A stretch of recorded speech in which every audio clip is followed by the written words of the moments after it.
नमस्ते बच्चों, कैसे हैं आप? आई होप सब चीज़ अच्छा हो। और आजकल अपने यहाँ भी काफ़ी फैल चुका है कोरोना, इसलिए प्लीज़ केयरफुल। मैं आपकी हिंदी टीचर अनीता, और आज आपके लिए लाई हूँ एक नई चीज़, जानकारी के लिए भी और आपके लिए भी अलग सा। र के रूप, र के प्रकार कह लें या र के रूप कह लें। जब आपको हम पढ़ाते हैं तो पहला सवाल आपके मन में आता है टीचर क्वेश्चन। तो क्वेश्चन को हिंदी में कहते हैं प्रश्न, और प के नीचे र लिखा जाता है। एक जब मैं लेसन कराती हूँ तो लेसन के बाद से आपको हमेशा वर्ड मीनिंग दिया है। मीनिंग को हिंदी में कहते हैं अर्थ। ये इस तरह लिखा जाता है। तो हमेशा बच्चों के मन में होता है कि आखिर ये लिख तो देते हैं, कॉपी तो कर देते हैं, लेकिन ये कहाँ और कैसे यूज किया जाता है। हर बार ज़्यादातर मैं थर्ड में हम लोग इसे आपको एक्सप्लेन करते हैं। तो थर्ड में आते आते मैं शुरू के दिनों में मैं बोलती हूँ आप कॉपी करो, मैं बाद में आपको एक्सप्लेन करती हूँ। आप कॉपी करो, आपको मैं बाद में एक्सप्लेन करती हूँ। लेकिन अब वो टाइम आ गया है कि आपको एक्सप्लेन किया जाए। र कई तरह से लिखे जाते हैं, 3 तरह से तो मैं आपके सामने लिख रही हूँ। सामान्य र, जैसे कि हम आपको बोलते हैं रीना, रीता, रमेश, राम, रेहा, कुछ भी जो पूरा र हम यूज करते हैं जनरली। आपने देखा होगा अपने किताब में भी, उसे कहते हैं सामान्य र। उसके बाद मैंने दूसरा लिया है रेफ र। ये र वो र है जो हम अर्थ पे लगाते हैं। जब हम वर्ड मीनिंग लिखते हैं तो उसके ऊपर जब अर्थ लिखते हैं तो अर्थ के ऊपर जो लगाते हैं उस वाले र को कहते हैं रेफ र। अब इसमें बहुत से वर्ड्स हैं, वर्ष है वर्षा है, दर्द है, टीचर मुझे दर्द हो रहा, ऐसे जो वर्ड्स होते हैं ये रेफ र में आते हैं। उसके बाद तीसरा मैंने लिया है जो पदेन र। आपके लिए थोड़ा डिफिकल्ट है मैं समझती हूँ, लेकिन ध्यान से सुनेंगे तो थोड़ा सा समझ जरूर पाएंगे। ये जो र है ये हम जब प्रश्न लिखते हैं प के नीचे जो लाइन खींचते हैं उसे उसमें लगाते हैं। प्रश्न, प्रकाश, प्रेम, प्रवेश, ऐसे जो शब्द होते हैं वो पदेन र में आते हैं। पदेन र के 2 पार्ट हैं। पदेन के कितने पार्ट हैं? 2 पार्ट हैं। एक तो जो मैंने आपको प्रश्न वाला बता दिया, प्रश्न, प्रेम, प्रवेश, ओ, और दूसरा है जब हम ट्रक, ट्रे, ट्रांस, ऐसे जो चीजें, ट्रांसफर, ऐसे जो वर्ड्स यूज करते हैं वो है। अब आपके लिए थोड़ी सी डिफिकल्टी है मैं समझती हूँ, लेकिन वीडियो को ध्यान से देखिएगा। जब भी आपके पास जाएगा तो थोड़ा बहुत जरूर समझ पाएंगे। और वैसे हम हर साल रिवीजन करते हैं तो मुझे पूरा विश्वास है कि आपको सारी बातें समझ में आ जाएंगी। मैं थोड़ा स्लो बोलने की कोशिश कर रही हूँ। र का सामान्य रूप, सामान्य रूप जो मैंने आपको बताया, इसमें र के साथ अ जुड़ा होता है। जब आप स्कूल में हुआ करते थे तो जब थर्ड में मैं हिंदी पढ़ाती हूँ तो मैंने आपको कई बार हलंत और ऐसे वर्ड्स बताए हैं जो इस बार आप मिस कर रहे हैं, और इसके बाद मैं उसके तरफ भी आऊंगी। जब र किसी भी अक्षर के नीचे ऐसे डैश लगा दिया जाता है, इसका मतलब होता है कि वो अक्षर आधा है, वो अक्षर बिना अ के है। ऐसे आप घर में प्रैक्टिस करें और आप क, ख, ग ऐसे बोलने की कोशिश करें तो आप देखेंगे कि लास्ट में अ ऑटोमेटिक जुड़ता जा रहा है। लेकिन जिसके नीचे ये डैश लगा होता है उसका मतलब होता है उसके अंदर अ नहीं है। मतलब अगर डैश लगा दिया तो ये माइनस अ हो जाएगा, ये माइनस अ हो जाएगा, और इसे कहते हैं हलंत। इसे हिंदी में, इस डैश को हिंदी में कहते हैं हलंत। तो अब ये राम, रीना, कमरा, इसके नीचे देखिए मैंने र के नीचे एक डैश लगाया हुआ है, मतलब इस र में अ नहीं है। इसका मतलब वो र आधा है। इसके साथ फिर मैंने अ को प्लस किया, तब जाकर के ये पूरा र बन पाया है। अब इसका एग्जाम्पल राम, रीना, कमरा, रास्ता, रेहा, ऐसे बहुत से वर्ड्स हैं, लेकिन सब कुछ तो ब्लैक बोर्ड पे नहीं लिखा जा सकता। तो आप ये समझ लीजिए कि जो पूरा र है वो सामान्य र है। तो ये जो है डैश जो है र के नीचे लगा है, इसको क्या कहते हैं? हलंत कहते हैं। और जिस अक्षर के नीचे हलंत लगा है वो अक्षर आधा होता है। वो आप आगे भी जैसे जैसे मैं पढ़ाती जाऊंगी आपको समझ में आएगा। इसके बाद मैं आपके लिए एक और चैप्टर लेकर आऊंगी, उसमें सारी चीजें आपको क्लियर हो जाएंगी। इसके बाद मैंने लिखा रेफर। रेफर जो हम अर्थ वाला यूज करते हैं, शब्द अर्थ, शब्द के बाद मैंने आपको ब्लैक बोर्ड पे कई बार सेकंड में भी आप जो थे सेकंड में भी मैंने शब्द अर्थ लिखवाया हुआ आपको, जिसे आप इंग्लिश में वर्ड मीनिंग कहते हैं। तो जो अर्थ वाला है उसे कहते हैं रेफरा। तो रेफरा क्या है? जो ऊपर लगाया जाता है। अब ये कहाँ ऊपर लगाया जाता है ये समझना ज्यादा जरूरी है। मैंने आपके पास जो पेरेंट्स आपको अगर पढ़ाते हो तो उन्हें मिलेगा, कई जगह टेक्स्ट बुक में मिलेंगे स्वर रहित, स्वरहीन। तो मैंने वो सारी चीजों को हटाया है, इसलिए हटाया है कि आपको स्वर रहित या स्वरहीन की भी मीनिंग नहीं पता है। आप छोटे बच्चे हैं और दूसरी बात गोवा हमारा हिंदी भाषी क्षेत्र नहीं है, तो आपको अगर मैं लिखूं भी स्वर रहित और स्वरहीन तो आप नहीं समझ पाएंगे। इसलिए मैंने आपके लिए स्पेशल थोड़ा सा चेंज करके आसान बनाने की कोशिश की है। जब बिना अ वाला र, जब बिना अ वाला र मीन्स हलंत वाला र, दूसरे अक्षर, अक्षर मीन्स हमारे जो लेटर क ख ग घ है या व्यंजन के साथ जुड़ता है तो उसका रूप ऊपर हो जाता है। जिस व्यंजन में ये ऊपर देखिए यहाँ लगाया हुआ है, लगा होता है, उसका उच्चारण पहले वाले, जैसे मान लीजिए कि मैंने यहाँ अर्थ लिखा या दर्द लिखा, दर्द ये लिखा मैंने, तो इसका प्रोनाउंसिएशन कहाँ आ रहा है? इसका प्रोनाउंसिएशन यहाँ आ रहा है, दर्द। लेकिन दर्द जब हम बोल रहे हैं तो ये र का जो उच्चारण है ये आधा है।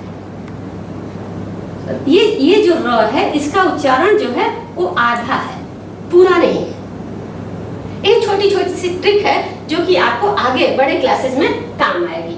तो ये जो पोर्शन है ये यहाँ ना बोल करके इन दोनों के बीच में बोल रहे हैं। वैसे ही आप अर्थ लिख लें। अर्थ मैंने इसलिए नहीं लिखा कि ये मैंने आपको सेकंड में कई बार लिखा के दिखाया हुआ है। अब ये जो र है ये यहाँ बोला जा रहा है और वो भी आधा। आधा मैंने 1/2 लिखा है सिर्फ एग्जाम्पल के लिए, ऐसा कोई मेथड नहीं है लिखने का, लेकिन आप समझ पाए और आसान हो जाए आपके लिए। लगाओ उसका उच्चारण उसके पहले वाले अक्षर के बाद और र का उच्चारण आधा होता है। ये मैंने 2 बार उच्चारण जैसे वर्ड्स लिखे हैं, वो इसलिए नहीं कि आपको मैंने इसलिए लिखा कि आपको जो परेशानी हो खत्म हो जाए। अगर मैं यहाँ लिख दूं अक्षर के बाद आधा होता है तो आप छोटे बच्चे हैं, आपको कंफ्यूजन होगा। अब टीचर ने आधा तो लिखा लेकिन किस अक्षर को करना है आधा, इसलिए मैंने दोबारा रिपीट करते हुए आपके लिए लिखा आधा होता है। अब जैसे मैंने थोड़े से एग्जाम्पल लिखे हैं, अगर क्लास होता है तो मैं काफी वर्ड्स लिखवाती हूँ आपको, लेकिन आप समझ सकते हैं। गर्म, गर्म मीन्स हॉट, वर्स ईयर, खर्च स्पेंड, दर्द पेन, अर्थ मीनिंग, पर्वत माउंटेन, सूर्य सन। थोड़ा मुश्किल जरूर है लेकिन 2-4 बार अगर आप देखेंगे तो समझ में आएगा। ये छोटी छोटी चीजें मैंने चेंज की है आपको, आपके लिए ये टॉपिक आसान बनाने के लिए कि आप समझ सकें। तो एक बार मैं फिर से पढ़ के बता दूं। किसी भी अक्षर के नीचे जब हलंत लगा होता है, डैश लगा होता है, उसे हलंत कहते हैं। मैं यहाँ ऐसे लिख रही हूँ साइड में, किसी भी अक्षर के लिए यहाँ पर है व्यंजन,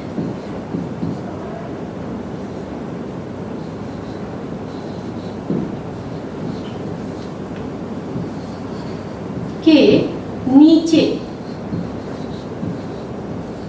डैश जो होता है, सॉरी ये ऐसे लगाते हैं डैश, ये डैश ऐसे तिरछा इधर जाता है, इसे हलंत कहते हैं। इसे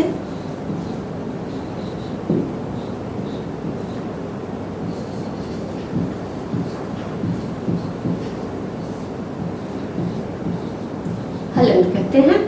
और जिस अक्षर के नीचे ये डैश लगा हो वो अक्षर आधा माना जाता है।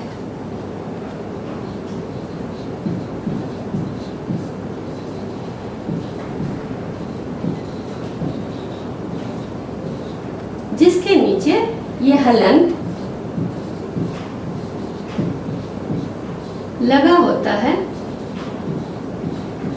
वो अक्षर आधा होता है।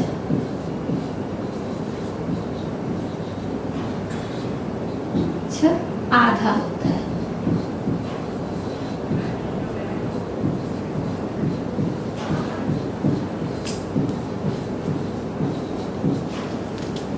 ये मैंने आपको इसलिए बताया कि आप क्लास में रहने पे मैं पहले बता देती हूँ जब हम स्वर व्यंजन पढ़ते हैं तब, लेकिन ऑनलाइन क्लास में स्वर व्यंजन के साथ में आपको ये बात नहीं बता सकती थी और वो स्टार्टिंग था, आप भी छोटे थे। किसी अक्षर या व्यंजन के नीचे जो डैश लेफ्ट साइड से, ऐसा नहीं, जो प्रश्न वाला है वो दूसरे साइड से लगता है, इसे हलंत कहते हैं। और जिस अक्षर के ये नीचे लगा होता है उसका मतलब होता है कि वो अक्षर आधा है। तो मुझे उम्मीद है कि आपको ये बातें समझ में आ रही होंगी। मैं आगे एक टॉपिक और लेकर के आ रही हूँ, पदेन र कैसा है। मैंने आपको बताया रेफ र बताया, अब है पदेन र। पदेन र जब हम जैसे हम प्रश्न लिखते हैं प और प के नीचे र, ऐसे र को पदेन र कहते हैं। अब ये है क्या ये बताती हूँ। जब बिना अ के व्यंजन, बिना अ के व्यंजन का मतलब हो गया कि जो व्यंजन हम लिख रहे हैं उसके नीचे हलंत हो, मतलब देखने में ना हो लेकिन आधा है। बिना अ के व्यंजन का मतलब कि वो व्यंजन आधा है। व्यंजन मीन्स लेटर के साथ अ वाला र, मतलब जो अक्षर है वो आधा जिस पे हम लिखने जा रहे हैं और र पूरा हो तो उस व्यंजन के नीचे लगता है। देखने में वह अक्षर पूरा दिखता है। जैसे अभी मैंने यहाँ प्र लिखा है तो आपको देखने में ये जो प है ये पूरा दिख रहा है और र छोटा सा दिख रहा है, मीन्स र आधा दिख रहा है। देखने में वो अक्षर पूरा और र आधा दिखता है, पर जिस व्यंजन के नीचे लगा होता है, मीन्स प के नीचे अगर मैंने लगाया है या क के नीचे लगाया है तो उसका उच्चारण आधा, उस अक्षर का जो पूरा दिखता है उसका उच्चारण आधा और र का उच्चारण पूरा होता है। जैसे क्रम, क्रम मीन्स होता है सीरियल। चक्र, हम अपने झंडे का चक्र कहते हैं तो चक्र आप उस तरह से मान लेते हैं। सुख, हमारा जो दिनों का नाम है शुक्रवार। प्रश्न, आप रोज लिखते हैं। प्रकाश, प्रकाश मीन्स लाइट। ग्राहक, ग्राहक मीन्स कस्टमर। वर्ड्स बहुत ढेर सारे हैं लेकिन इतने ढेर सारे वर्ड्स आपको ब्लैक बोर्ड पे मैं नहीं लिख के दिखा सकते, लेकिन ये बताना आपके लिए जरूरी था। तो मुझे लगता है कि आपको ये बात समझ में आई होगी। इसके बाद पदेन का एक दूसरा रूप है जो मैं फिर से आपको बता रही हूँ। अब हम चलते हैं बच्चों, पदेन र का जो दूसरा पार्ट है बिल्कुल वैसा ही है। इसमें सिर्फ एक ही बात है कि ये सिर्फ ट ठ ड में लगाया जाता है। वैसे जो पेरेंट्स अगर आपको देख के पढ़ाते हो उन्हें मिलेगा कि पाई रहित, तो पाई रहित आपको समझ पाना मुश्किल है, इसलिए मैंने सिंपल सा ट ठ ड लिख दिया।